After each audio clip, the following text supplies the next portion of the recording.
Glória a Deus, queridos. Estamos aqui reunidos para mais um tempo de ministração da palavra, mais um tempo de nós podermos meditar na palavra de Deus. E hoje nós estamos aqui especialmente, reunindo a nossa célula, a Alfa de São Paulo, com todo o ministério que nós amamos muito, a Church Limeira, e temos um tempo muito especial. Amém? Tanto para vocês que estão ao vivo, como para vocês que vão estar escutando posteriormente essa ministração. Espera um pouquinho que eu estou... Opa, agora sim. Eu creio que é uma palavra que vai falar muito profundo no nosso coração. Ela é uma palavra que tem uma ligação com uma ministração que foi feita anteriormente, mas não se preocupe que eu vou dar uma pequena pincelada antes da gente efetivamente entrar no texto, até para que a gente possa compreender essa sequência, tá? Se fosse uma ministração que fosse meramente isolada, talvez tivéssemos alguma dificuldade de podermos compreender, mas como ela está linkada com uma ministração que está feita anteriormente, eu vou dar uma pequena introdução, mas eu vou deixar depois, no final do vídeo, um link para essa ministração que foi feita numa das nossas células, talvez umas 2 ou 3 semanas atrás. Amém? Bom, o tema da nossa mensagem não é um tema daqueles que atraem muitas pessoas. Se a gente colocasse isso num banner ou num flyer e fôssemos divulgar, especialmente aí pensando no culto online da Church Limeira, se nós fôssemos divulgar, olha, teremos um culto de quarta-feira à noite e o tema dessa ministração, o tema dessa palavra que Deus vai falar conosco é da bênção à tentação. E aí, muitas pessoas vão falar, mas espera um pouquinho, tentação? Eu vou lá na igreja, eu vou lá escutar uma palavra sobre tentação? Da bênção à tentação parece que é assim, do céu para o inferno, não é? A gente tem essa sensação estranha, nesse tema, e eu creio que ele é muito feliz, a colocação desse tema, porque ele vai atrair a nossa atenção para alguma coisa diferente. Eu tenho refletido muito ultimamente, tendo em vista a reação que as pessoas têm tido a certas circunstâncias. E é fato de que o mundo mudou muito depois da pandemia.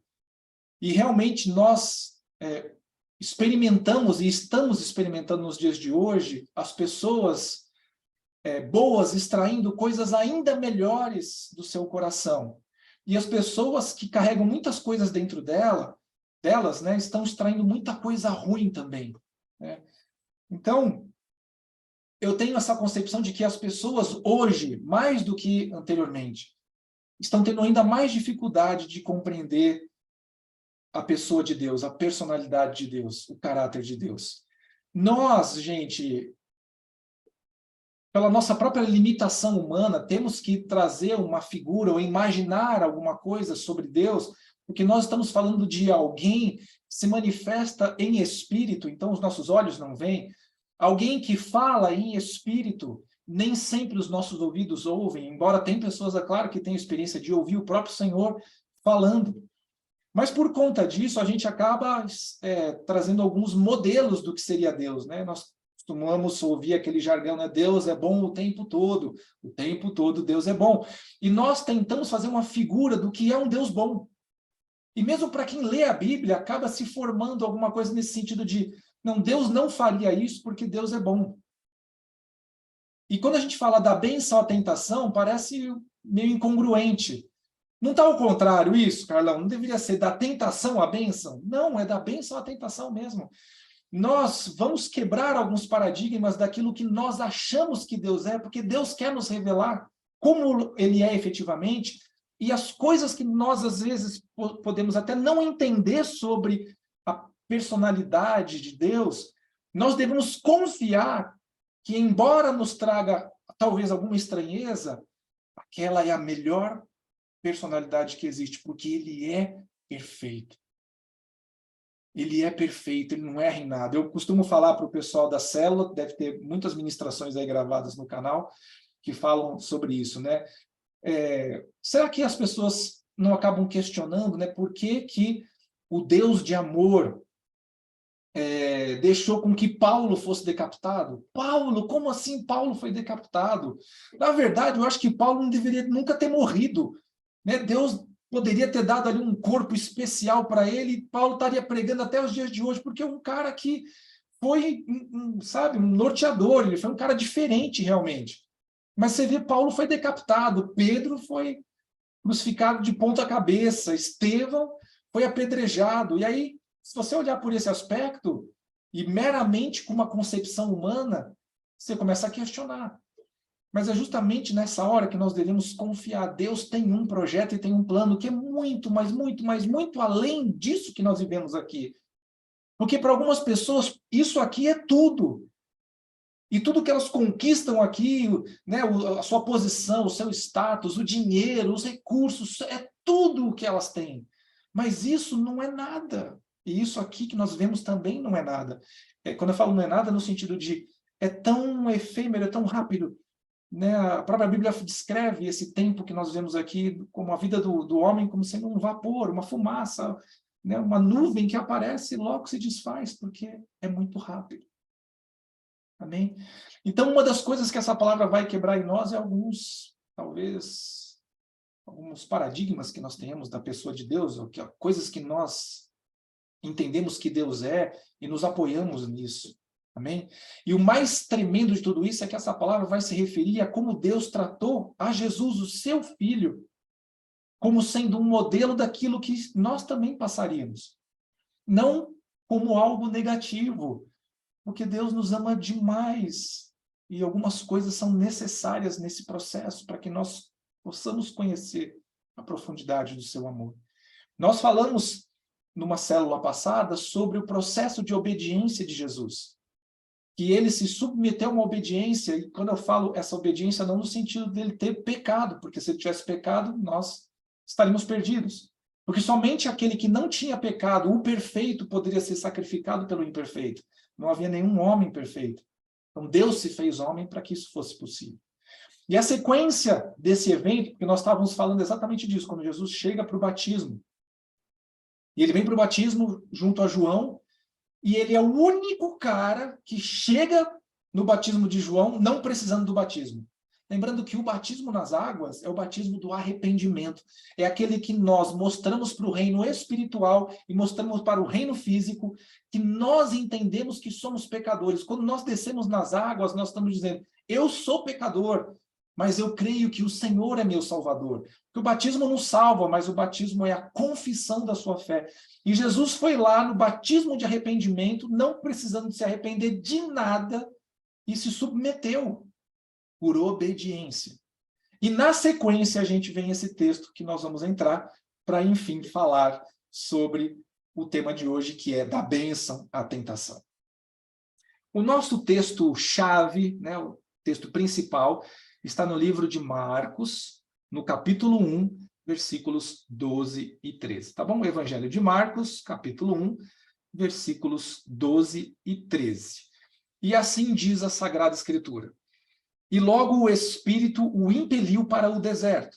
E ali esteve no deserto 40 dias, tentado por Satanás, e vivia entre as feras, e os anjos o serviam. Amém? Então, existe uma sequência lógica. Jesus desceu para o batismo, lembra? Ele saiu das águas, o Espírito desceu em forma corpórea, como se fosse uma pomba, e ele ouviu dos céus uma voz, que era a voz do Pai, falando, esse é meu filho amado, em quem me comprazo. Passado exatamente esse momento, ou seja, ele recebeu o Espírito Santo, Deus falou do amor por ele estava empoderado, capacitado para começar o seu ministério, e aí então, depois de passar por uma experiência indescritível. Você consegue imaginar essa cena? A cena de Jesus descendo nas águas, e aí ele sai, é o próprio Filho de Deus ali encarnado, perfeito, maravilhoso, tremendo. Ele sai das águas e o Espírito Santo vem descendo. E esse Espírito entra em Jesus e é uma voz no céu, você escuta o Pai Celestial falando do amor que ele tem pelo seu Filho. Gente, você está sentado assistindo a uma cena dessa, você entra em êxtase. Você fala, ó Senhor, essa é a hora, pode me levar, não tem mais nada que eu preciso, não preciso experimentar mais nada, não preciso viver mais nada, tudo que eu preciso eu já vi aqui. E agora você imagina para Jesus essa experiência como foi impactante e importante. É um momento onde os três são um, num mesmo lugar, e debaixo de uma obediência que não lhe era necessária, porque ele não tinha pecado para ser batizado no arrependimento. E ele passa por essa experiência tremenda, e logo depois ele vai para o deserto. Parece uma coisa estranha, né? A gente passa por experiências boas. Na verdade, o nosso desejo é que essa experiência boa continue, e continue, e continue, e nunca passe. A última coisa que você gostaria é que depois de uma experiência tremenda, algo estranho, ou ruim, ou desconfortável acontecesse. Mas, gente, muitas pessoas passaram por essa experiência, não exatamente a mesma experiência de Jesus, mas a experiência com o Espírito e com a presença de Deus, e que trouxe a elas esse momento indescritível. Vou te dar um exemplo lá no livro de Atos dos Apóstolos, no capítulo 4, versículos 31 e 32, diz assim: tendo eles orado, tremeu o lugar onde estavam reunidos, todos ficaram cheios do Espírito Santo e com intrepidez anunciavam a palavra de Deus. Da multidão dos que creram, era o coração e a alma. Ninguém considerava exclusivamente sua nenhuma das coisas que possuía, porém tudo lhes era comum. Gente, o que quer dizer aqui nesse texto? Essas pessoas passaram por uma experiência tremenda. O lugar onde eles estavam tremeu, ou seja, eles viram algo fisicamente acontecer. Não foi apenas espiritual. O espiritual e o físico se abraçaram. E o lugar tremeu, e eles ficaram cheios do Espírito Santo, e começaram a falar da palavra de Deus com intrepidez, começaram a falar de uma maneira sobrenatural. E essa experiência era tão profunda para eles, que quando você lê o segundo versículo, versículo 32, olha o que está acontecendo aqui. Eles tinham um só coração e uma só alma, eles ficaram interligados com aquele momento de uma maneira tão profunda, que eles não consideravam mais as coisas que eles possuíam, porque eles olhavam para aquilo que eles tinham e falavam: o que é isso que eu tenho comparado com essa experiência? Comparado com estar experimentando esse encher do Espírito Santo, esse poder sendo derramado sobre a minha vida, esse amor que está sendo destilado do coração de Deus para dentro de cada um de nós. Então, essa experiência que eles passaram foi sensacional. Mas depois dessa experiência, eles tiveram que enfrentar perseguições, tiveram que enfrentar injúrias. É curioso, né? Da bênção à tentação. Como é que pode ser isso? Então, Jesus passou exatamente por essa situação, de experimentar todo esse momento tremendo, e logo depois ser levado para o deserto, a ser tentado por Satanás. Gente, me parece uma experiência extremamente desconfortável, um lugar extremamente terrível para se estar, ainda mais depois de uma experiência como essa. E eu sei que eu já ministrei para vocês, num outro tema, né, a importância das bênçãos do deserto. Mas aquele deserto que eu estava me referindo era aquele onde nós nos isolamos de tudo para buscar Deus. Esse deserto aqui não era aquele deserto que Jesus estava acostumado a visitar para buscar a presença do Pai. Era um deserto onde haveria feras. Era um deserto onde ele realmente sentiria fome por causa dos 40 dias que ficou sem comer nem beber. Era um deserto onde ele teria que estar face a face com o diabo. Gente, quem é que quer encontrar o diabo em algum lugar? Quem? E ele se submeteu a essas coisas, passando por uma experiência tremenda e literalmente saindo da bênção para o lugar da tentação. E aí, a princípio você pode ficar confuso. Por que Deus fez isso? E uma outra situação que você pode avaliar é o seguinte: se Deus fez isso com Jesus, se era necessário, imagine comigo. E começa a dar aquele frio da barriga: Senhor, não me leva para o deserto, não. Não coloca Satanás de frente de mim, não, pelo amor de Deus. Senhor, tem misericórdia. Mas se essa experiência foi importante para Jesus, se ele é o nosso modelo, ele é o nosso norteador, nós precisamos tirar algumas verdades do que ele passou, que também servem para as nossas vidas. Não com medo, sabe? Não com com um temor negativo no coração, no sentido de o que vai ser, o que vai acontecer, por que Deus vai permitir que eu sofra perdas? Deus não está querendo que você sofra perdas, Deus não está querendo que você sofra nada, nem uma dor na alma, nem uma dor física. Mas existem experiências que nós precisamos passar. E elas se tornam muito mais marcantes, principalmente quando nós saímos literalmente da água para o vinho, ou do vinho para a água. Né? Passamos de um momento que nós estamos experimentando de uma presença de Deus tremenda e no dia seguinte estamos vendo um desastre acontecer. E a gente questiona, Deus, onde está o Senhor? O Senhor estava ontem. Mas Ele está no momento do desastre também. E nós vamos ver através de 3 pontos muito importantes daquilo que Jesus experimentou, como isso é verdade para as nossas vidas. No sentido de nós não termos medo desse momento quando ele chegar para nós, mas de nós entendermos que faz parte do plano do grande amor de Deus pela minha vida e pela sua. Amém? Primeira verdade que a gente vai extrair desse texto que nós lemos é lá em Marcos 1, no versículo 12, está escrito assim: e logo o Espírito o impeliu para o deserto. Então, essa primeira verdade que nós vamos falar é imediatamente. Eu sei que quando a gente lê o texto, a gente tenta fixar os nossos olhos, o nosso entendimento nas palavras que são mais comuns para nós, né? Então, a gente logo vê no início desse versículo a palavra logo. E logo o Espírito. Então, logo dá uma sensação de alguma coisa que aconteceu rápida, não é? Mas eu queria chamar a atenção de você para uma palavra que está no meio desse versículo que, traduzida, talvez tenha perdido um pouco do impacto dela, e eu vou trazer para vocês do original no grego, que é a palavra impeliu. Essa palavra impeliu para o deserto, ela quer dizer expulsar com noção de violência. É claro que o Espírito Santo não estava sendo violento com Jesus, mas dá aquela sensação de prioridade alfa. É agora, é já, sabe, sem pensar. Deserto, não pensa, vai para o deserto, é agora. Dá um entendimento para nós de alerta vermelho, para tudo, vai para o deserto.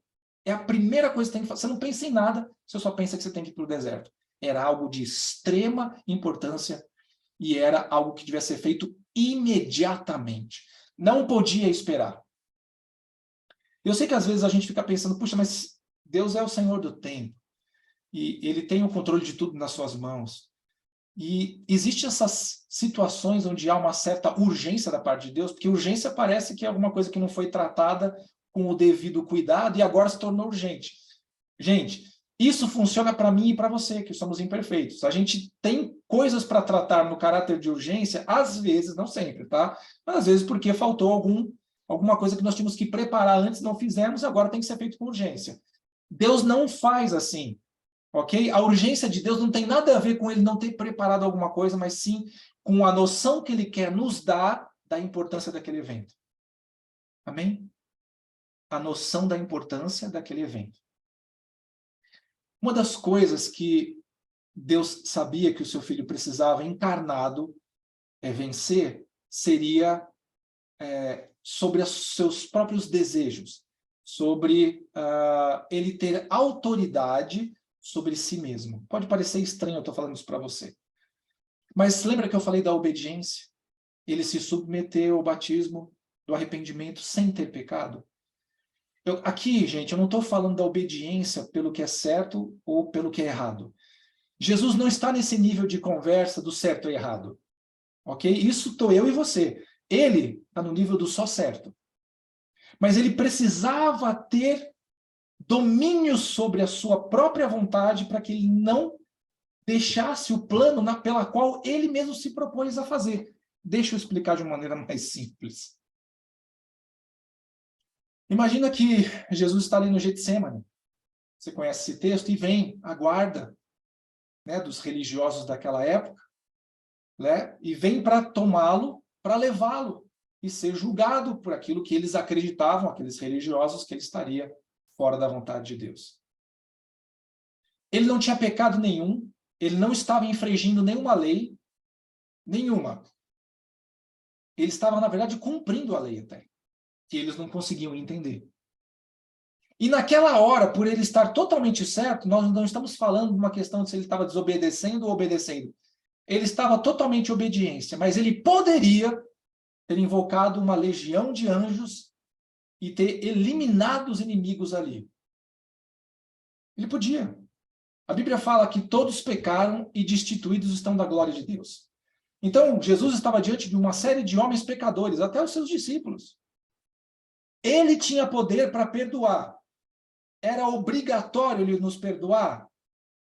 Não. E ele poderia ter chamado uma miríade de anjos, ter acabado com tudo. Quer saber, eu vou acabar com tudo isso aqui, que eu estou cansado desse povo. Ele podia? Podia. Ele estaria fazendo alguma coisa errada? Não. Ele estaria exercendo a justiça? Sim. Porque o nosso destino era a condenação. Exatamente como daquelas pessoas. Mas ele precisava exercer exatamente o domínio sobre si mesmo, para ele continuar no plano que ele mesmo tinha projetado. Não sei se você consegue compreender. Eu não estou falando dele sair do plano e errar. Estou falando dele deixar um plano que ele não precisava cumprir. Amém? É esse o nível de obediência que era necessário para ele, e por isso que a Bíblia fala que ele aprendeu obediência, porque ele precisou se submeter ao plano que ele mesmo traçou. Então, era necessário que ele fosse para o deserto, era necessário que ele passasse por aquela situação extremamente desconfortável, porque aquilo ia permitir que ele ganhasse domínio sobre si mesmo e não tentasse vencer aquilo, ou sair daquilo, ou deixar o plano para trás que ele mesmo tinha estabelecido para si próprio. Amém? É muito claro para mim, quando a gente fala de tentação, o diabo foi tentá-lo no deserto. Mas quando a gente entende um pouquinho sobre a tentação, a gente vai compreender que o que Jesus estava fazendo ali era se colocando na posição que nós devemos estar. Porque a Bíblia fala em Tiago 1,14 que, ao contrário, cada um é tentado pela sua própria cobiça. Ok? Então, a gente é tentado pela nossa própria cobiça. Havia alguma cobiça no coração de Jesus? Não. Então, nós somos tentados por causa da nossa cobiça quando essa nos atrai e nos seduz. É isso que está em Tiago 1,14. Ele foi cumprir lá no deserto aquilo que nós devemos cumprir. E em Tiago 1,15 diz assim: então a cobiça, depois de haver concebido, dá luz ao pecado, e o pecado, uma vez consumado, gera a morte. A tentação, gente, não é o pecado. A tentação é aquela situação, aquele evento, coisas que são lançadas, que se elas encontram alguma coisa dentro de nós onde elas possam se apoiar, então elas vão conceber e dar a luz ao pecado. E o pecado vai gerar a morte. E Jesus foi lá no deserto para nos ensinar sobre como nós devemos ter domínio sobre nós mesmos para nós vencermos a tentação que nos leva a pecar. Gente, é tremendo demais, né? Gente, a tentação é um gatilho nas nossas vidas. Se ela encontra esse espaço, ela vai nos impelir, usando o mesmo termo do versículo, vai nos impelir ao pecado e vai nos impelir à morte. Amém? Então, o que são essas áreas dentro de nós que podem ser lugares de apoio onde a tentação encontra um lugar? São as fraquezas que nós temos, fraquezas carnais, né? Tendência para o mal também, falta de disciplina. Nós, muitas vezes, não temos compreensão das coisas que nós carregamos dentro da gente. E a gente só vai saber o que tem dentro de nós quando uma situação adversa se levanta mais forte do que nós não conseguimos resolver na força do nosso braço. E aí nós despejamos para fora tudo aquilo que está dentro de nós. E, assim como Jesus foi levado como um senso de urgência para o deserto, para que ele fosse tentado, o que o Espírito está querendo falar é o seguinte: nós precisamos aprender a ter domínio sobre nós mesmos, e nós precisamos aprender isso agora. Não é daqui 5 minutos, não é amanhã, não é no culto de domingo. Nós precisamos aprender a ter domínio sobre as nossas vidas, sobre os nossos pensamentos e sobre as nossas atitudes agora. Amém? Esse senso de urgência, a Bíblia deixou impresso através da experiência que Jesus passou, para que nós pudéssemos entender quanto isso é importante para cada um de nós. Ganhando autoridade sobre sua própria vontade, você já começa a caminhar em direção àquilo que Deus quer fazer na sua vida e através da sua vida. Amém? Então, primeiro ponto, imediatamente. Porque é necessário, assim como Jesus passou por essa experiência para ganhar autoridade sobre si, que nós também venhamos a ganhar autoridade sobre as nossas vidas, para que nós não venhamos a deixar o plano que Deus tem para nós. Não deixar que as nossas emoções, que os nossos julgamentos, que as áreas que estão feridas e coisas que estão dentro de nós venham, porventura, nos tirar desse lugar que Deus quer nos levar e as coisas que Ele quer fazer através das nossas vidas. Amém? Segundo ponto, depois do imediatamente, é para o deserto. Mateus 4:1 diz assim: a seguir, foi Jesus levado pelo Espírito ao deserto para ser tentado pelo diabo. Talvez aqui aquela estranheza ocorra para as pessoas que veem Deus de uma maneira e não entendem o seu caráter. Espera aí, quem é que leva para o deserto alguém para ser tentado? Fala a verdade, isso é obra do diabo. Isso é a obra do Satanás que leva a gente para o deserto. Vamos ler de novo o texto? Jesus foi levado pelo Espírito, com letra maiúscula, ao deserto. Quem foi que levou Jesus para o deserto? O Espírito Santo. Eu quero deixar bem enfatizado isso. Quem levou Jesus para o deserto foi o Espírito Santo. Mas, Carlão, que Espírito Santo é esse que me leva para esse lugar que tem fera, que tem calor, que tem o diabo lá? Se ele fez isso, era necessário. Primeiro, Jesus ganhou autoridade sobre si. Aqui no deserto, ele veio a ganhar autoridade sobre Satanás. Ele teve domínio sobre as trevas, porque ele enfrentou a tentação e enfrentou as conversinhas de Satanás, e ali ele venceu. Não sei se você lembra dessa conversa entre eles, mas é muito interessante, né? Satanás, né, ou o diabo, ele não vem com uma mentira formada só com elementos mentirosos, de forma que você facilmente identificasse que aquilo, você está de brincadeira comigo, não tem como acreditar nisso. Ele vem com algumas meia-verdades. E você pode ver que quando Satanás vem tentar Jesus, Jesus não fala para ele: olha, Satanás, você está muito enganado do que você está falando. Você está mentindo para mim. Mas ele fala assim: Satanás, você está relativizando a palavra e resumindo um versículo e me trazendo essa verdade. Mas não é isso que a palavra fala. Jesus venceu Satanás na palavra. Uma experiência extremamente desagradável. Jesus, santo, perfeito, irrepreensível, está na presença da criatura imunda que Satanás é. Porque por quanto ele estava na presença de Deus, querubim da glória de Deus, ele estava cheio da presença de Deus. Quando ele se revoltou contra Deus e foi, expulso da presença de Deus, ele foi esvaziado da presença de Deus. Ou seja, tudo aquilo que Deus é, em essência, ele é vazio disso. É maldade, malignidade pura. Sem remorso, sem arrependimento, sem mudança, sem chance de salvação.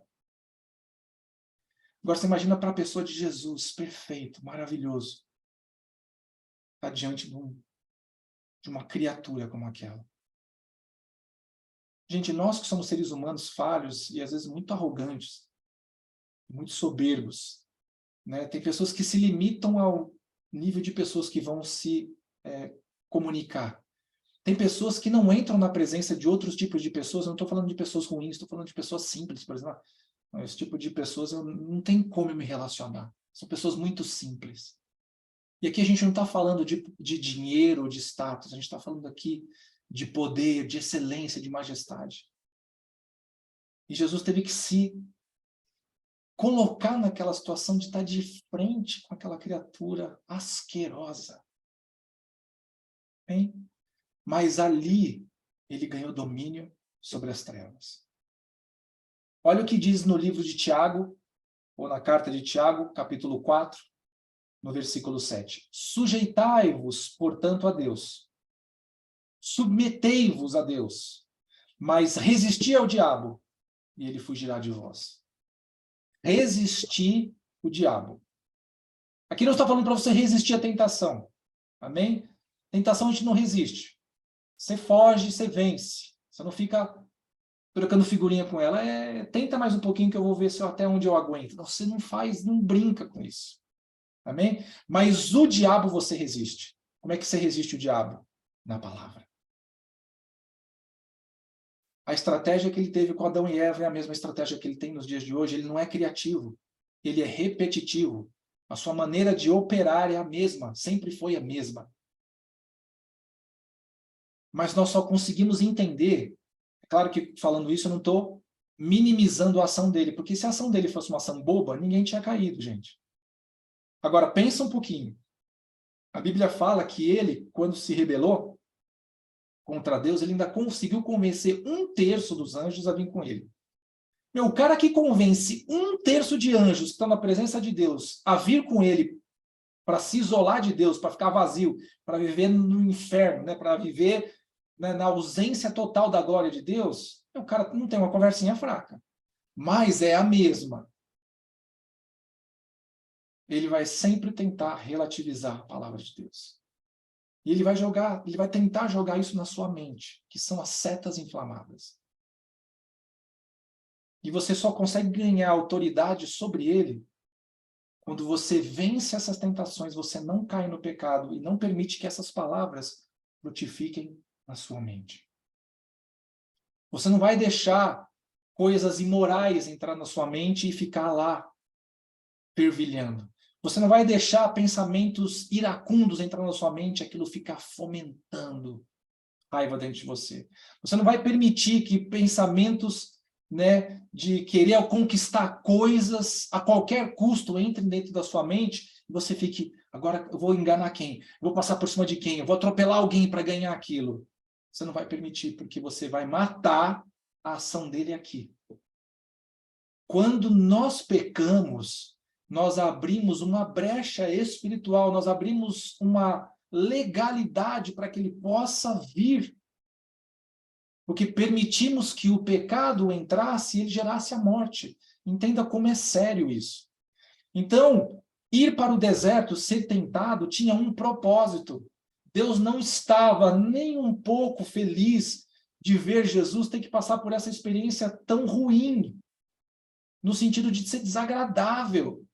Mas Deus sabia da importância de Jesus vencer o inimigo e ter autoridade sobre as trevas para que nós também pudéssemos. O que ele fez, gente, foi preparar tudo para que nós, nele, pudéssemos fazer as mesmas coisas. E pudéssemos, enfim, vencer o pecado, que até então, gente, era invencível. Amém? Então, para efeito do nosso crescimento como pessoas e nosso aperfeiçoamento como cristãos, como pessoas que amamos a Deus, eventualmente nós estaremos em situações como essa, onde o Senhor permitirá e até mesmo nos levará até certas circunstâncias que vão provar o nosso coração. Gente, mas essa prova tem um objetivo. O objetivo não é a nossa destruição, mas a nossa aprovação. Amém? Nós não podemos vencer as trevas se nós não antes tivermos autoridade sobre elas, ou seja, nós vencermos a tentação e vencermos o pecado. E por fim, gente, a Bíblia fala que ele foi servido por anjos. Olha que coisa tremenda, gente. Lá em Daniel 6:22, tem um evento que não é similar, claro, ao que Jesus passou, mas ele traduz a mesma ideia. E lá está escrito o seguinte: o meu Deus enviou o seu anjo e fechou a boca dos leões para que não me fizessem dano, porque foi achada em mim inocência diante dele. Também contra ti, ó rei, não cometi delito nenhum. só para a gente, né, pincelar rapidamente aqui, aquele momento que Daniel é colocado na cova dos leões, ok? Por ter, entre aspas, não havia feito isso, mas ele não havia infringido nenhuma lei, né, que o rei tinha estipulado, mas tinha sido armado contra ele, e ele foi colocado nessa cova, fechada a porta, né, fechada a entrada, e ali Daniel ficou em meio aos leões. E a Bíblia fala que nada aconteceu com ele, porque a boca dos leões foi fechada. É interessante, né? Os leões, eles estavam realmente interessados em ter um jantarzinho Daniel ali, ponto menos, ok? E a Bíblia fala que foi o anjo que veio e, ó, vocês não vão tocar em Daniel. Por que não? Porque não foi encontrado nele nenhum erro. O que foi encontrado nele foi inocência diante de Deus e diante do rei. Como é que foi feito isso? Foi feito da maneira que Daniel não caiu na tentação e nem entrou em pecado. Da mesma maneira, Jesus experimentou isso, vencendo a Satanás. E aí a palavra diz que os anjos vieram servir. Eu fico pensando se você um dia já imaginou uma cena como essa, né? Ou talvez tenha orado a Deus, Senhor, será que os teus anjos poderiam vir me servir hoje algum banquete sobrenatural? Você já passou essa experiência dos anjos do Senhor se manifestarem, você com os olhos abertos e verem eles chegando e trazendo manjares para você? É até difícil a gente imaginar uma cena como essa, primeiro a gente não saberia exatamente como imaginar como seria um anjo, uma criatura que Deus fez de uma beleza extrema. Né? E imaginar o que ele estaria servindo, o que ele estaria fazendo a seu favor. E seria tremendo isso. Amém? Seria tremendo. Mas o grande chance aqui é, nesses momentos onde nós passamos e onde nós somos, né, tentados, provados e aprovados, Deus vem com recursos para nos sustentar. Amém? A Bíblia fala que Jesus ficou 40 dias no deserto, em jejum, e ficou em meio às feras. Tá bom? Quando essa palavra fala feras lá, se você pegar no original, ela está falando de animais que eram caçados, não caçados como se caça hoje, mas eram caçados porque eram animais que produziam algum dano. Ou animais que comeriam, sei lá, o gado, ou animais que atacariam, né, o lugar onde eles moram. Eram animais violentos. A gente pode imaginar mil coisas, mas, enfim, pense em um animal que você achar melhor. Leões, tigres, alguma coisa que seja ruim, um animal, uma besta do campo. E a Bíblia fala que o Senhor colocou os anjos ali para proteger Jesus, de modo que nem mesmo as feras poderiam chegar perto dele ou lhe infligir algum mal. Amém? A gente fala aqui de jejum, privação, a gente fala aqui de deserto, provação, e a gente fala de Satanás, tentação. Mas a gente também está falando de recursos que vêm do alto, de Deus enviar recursos para suportar e sustentar você em todo o processo. O que eu quero dizer para você é o seguinte: você não está sozinho. Não importa o desafio que você esteja enfrentando, não importa que você saiu de um momento de uma grande bênção e de repente se encontra num mar de confusões que estão provando o seu coração. Não se preocupe, você não está sozinho. O Senhor está providenciando tudo para cuidar de você. Hebreus 1,14 diz assim: não são todos eles espíritos ministradores enviados para serviço a favor dos que hão de herdar a salvação? Aqui está falando dos anjos. Quem são os anjos? Espíritos ministradores enviados para serviço, ou seja, eles estão para servir mesmo, a favor daqueles que vão herdar a salvação, a favor daqueles que entregaram a sua vida para o Senhor, a favor daqueles que amam a Deus, que buscam a sua vontade para as suas vidas. Amém? Quando nós somos submetidos a essa situação de de deserto, gente, e eventualmente isso vai acontecer nas nossas vidas, faz parte do processo de crescimento. Eu volto a dizer, não tenha medo disso, mas confie no Senhor. Saiba que Ele vai te dar todo o respaldo que você precisa. Ele não vai deixar você na mão. Você não vai estar à mercê dos inimigos, você não vai estar à mercê das feras, você não vai estar à mercê da fome ou da doença, mas você vai estar sendo respaldado pelo Senhor. Amém? É dessa maneira que nós aprendemos a ficar firmes e resistirmos às investidas do diabo. Essa é a única maneira que nós podemos crescer, gente. Não tem outra maneira, não é um curso teórico. A nossa vida aqui na Terra é literalmente colocar em prática tudo aquilo que a teoria nos ensina.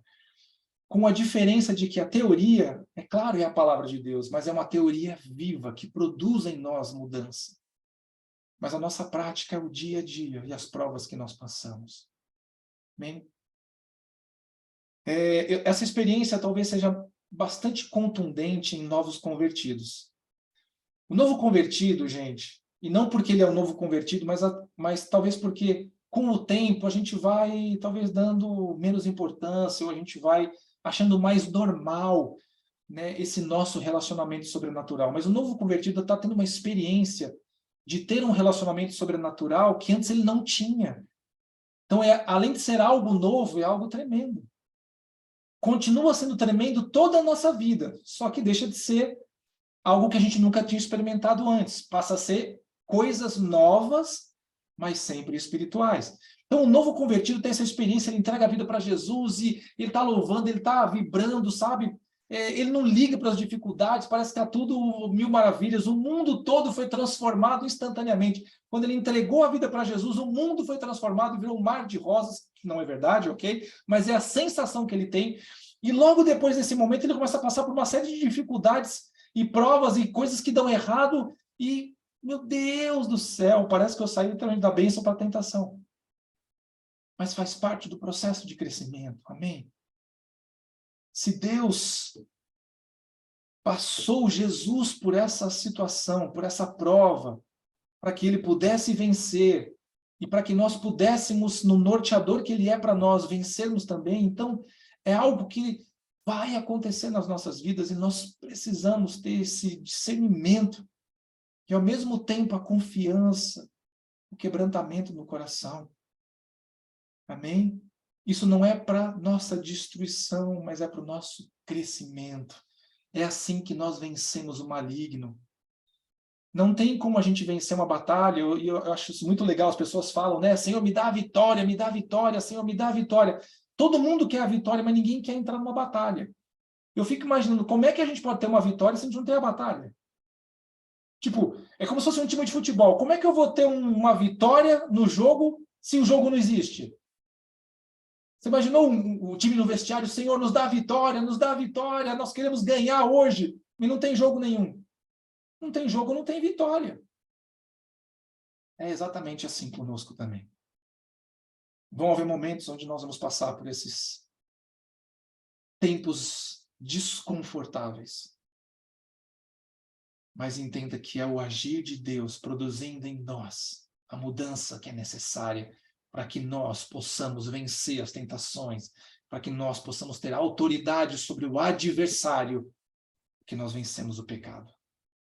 Em 1 Coríntios 10, 13 diz assim, não vos sobreveio tentação que não fosse humana, mas Deus é fiel e não permitirá que sejais tentados além das vossas forças.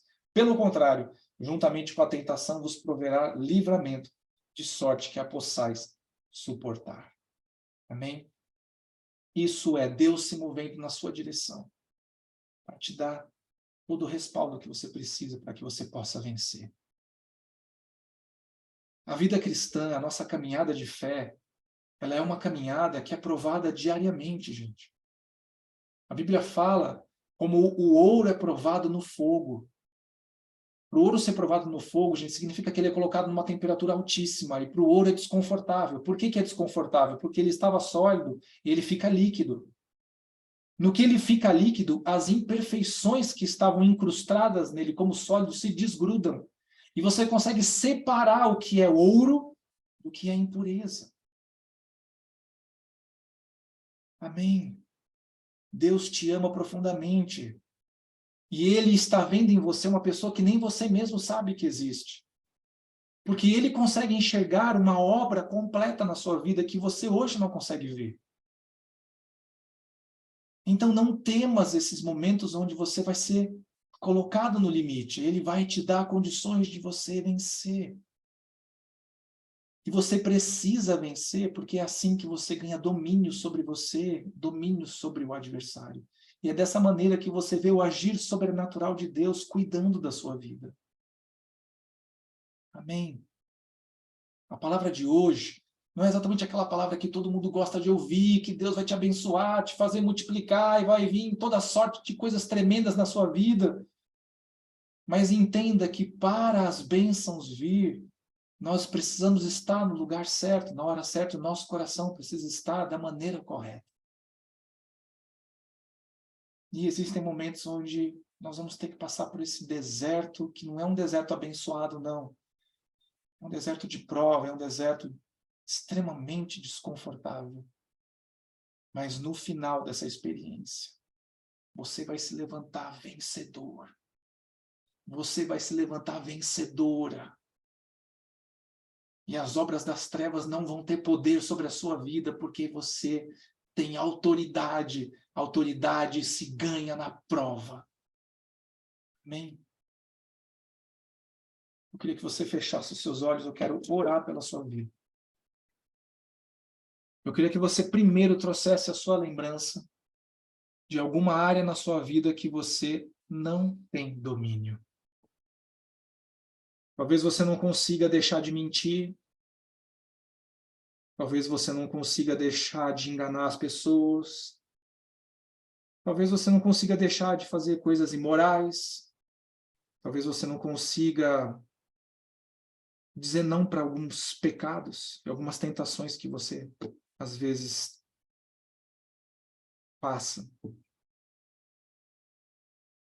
E o Senhor quer que você tenha autoridade sobre isso. O Senhor Deus quer que você vença sobre isso.